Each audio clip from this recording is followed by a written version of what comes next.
Beredar sosok pacar Tabara Ibu Dante, satu circle Raffi Ahmad, terekam CCTV, polisi sebut kelalaian. Beredar sosok yang diduga pacar Tabara Tiasmara.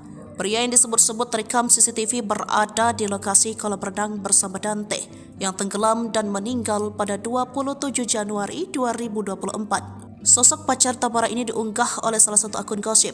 Dalam foto itu, pria yang diduga pacar Tabara itu tak sendiri. Ia duduk bersama temannya dan ada selebriti top Raffi Ahmad. Foto tersebut diunggah pada 6 Mei 2023. Diketahui dalam momentum itu menghadiri acara halal bihalal sekaligus perayaan ulang tahun Kang Ed Rajiv Singh 9191 di Bandung. Sejauh ini belum ada penjelasan dari Tabara, namun pihak kepolisian. Sementara itu warganet pun dibuat heboh dengan mengatakan sosok pria diduga pacar Tabara ini bukan orang sembarangan, sehingga Angger Dimos diminta lebih effort. Belum ada keterangan resmi dari pihak kepolisian terkait sosok kekasih Tabara. Namun di Reskrim Polda Metro Jaya, Kombes Pol Wirasatya Triputra dilansir dari Tribun News pada Kamis 8 Februari 2024 mengatakan kekasih Tabara sudah diperiksa sebab berdasarkan rekaman CCTV ada di lokasi kejadian. Ia juga tak menjelaskan apa yang dilakukan kekasih Tabara di lokasi itu. Hanya saja saat ini status kekasih Tabara itu masih sebagai saksi. Sejauh ini polisi sudah memeriksa CCTV dan beberapa orang saksi,